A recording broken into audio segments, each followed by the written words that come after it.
আমি এখানে কিছুটা ওল নিয়েছি। তো চলো ওলটা কেটে পরিষ্কার করে নেওয়া যাক। আমি এখানে কেটে ধুয়ে পরিষ্কার করে রেখে দিয়েছি।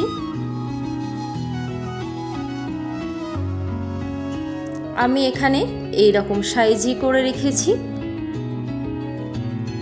এখানে আমি এর সাথে আলুও দেব। আলুও কিন্তু এরকম ছোট ছোট টুকরোই করে নিয়েছি।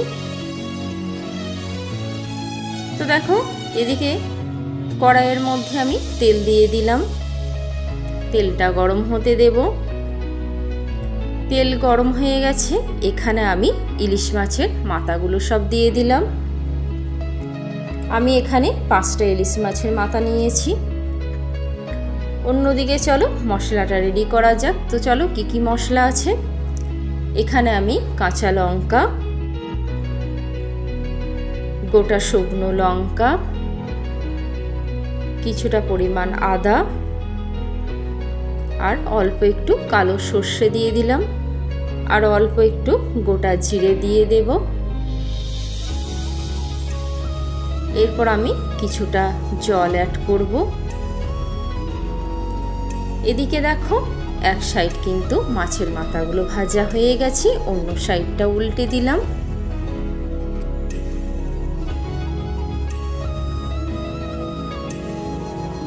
উল্টে দেওয়ার পর দেখো মাছের মাথাগুলো কিন্তু আমার ভাজা ভাজা হয়ে গেছে। আমি এবার মাছের মাথাগুলো সব তুলে নেব।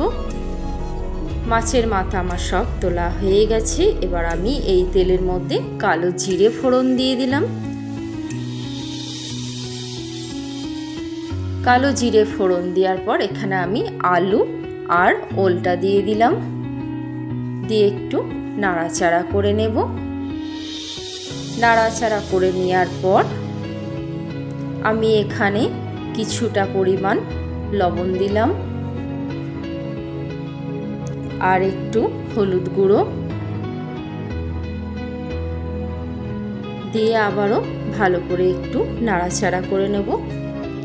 এটা একটু ভাজা ভাজা করব, খুব বেশি ভাজা ভাজা করব না, হালকা একটু ভাজা ভাজা করে নেব। তো দেখো ততক্ষণে ভাজা হতে হতে আমার কিন্তু এদিকে মশলাও রেডি হয়ে গেছে। এবার আমি এই মশলাটা ঢেলে দেব।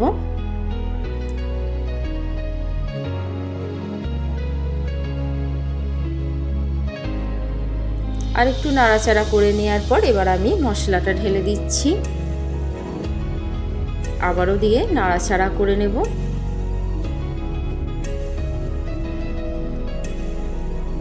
আমি কিন্তু এটা লো ফ্লেমে সম্পূর্ণটাই করছি, না হলে মশলা পুড়ে যাবে। তো মিক্সার ধোয়া জারের জলটা আমি এখানে দিয়ে দিলাম।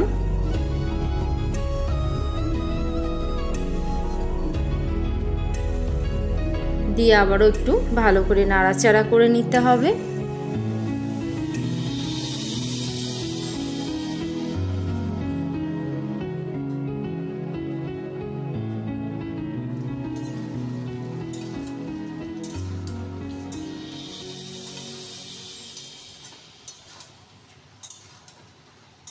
এখানে মোটামুটি কিন্তু সব মশলা দেওয়াই আছে। এরপর দেখো আমি এর মধ্যে মাছের মাথাগুলো সব দিয়ে দিলাম। দিয়ে আবার একটু ভালো করে নাড়াচাড়া করে নেব। তো এটাকে আমি কিছুক্ষণের জন্য ঢাকা দিয়েও রেখে দেব।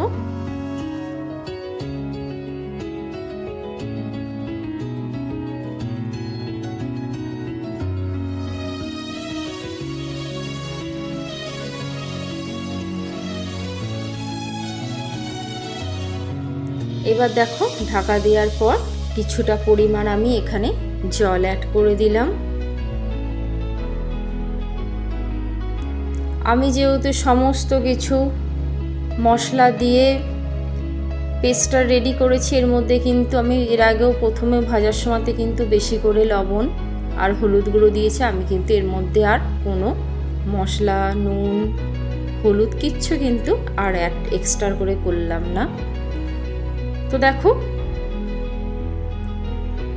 জল আমি ঢেলে দিলাম, ফুটেও গেছে। এটাকে আমি আবারও কিছুক্ষণের জন্য ঢাকা দিয়ে রেখে দেব।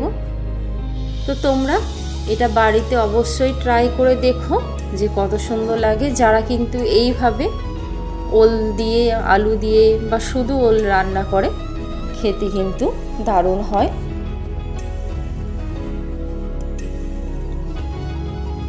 দারুণ একটা স্বাদের হয়। তো দেখো কত সুন্দর কালার হয়ে গেছে। আমার কিন্তু এটা রেডি হয়ে গেছে। এটা আমি এবার নামিয়ে নেব। তো ঢেলে নিলাম। তো তোমাদের কেমন লাগলো আমার প্রিয় ভিউয়ার্সরা, তোমরা অবশ্যই আমাকে কমেন্টও জানিও। রাধে রাধে।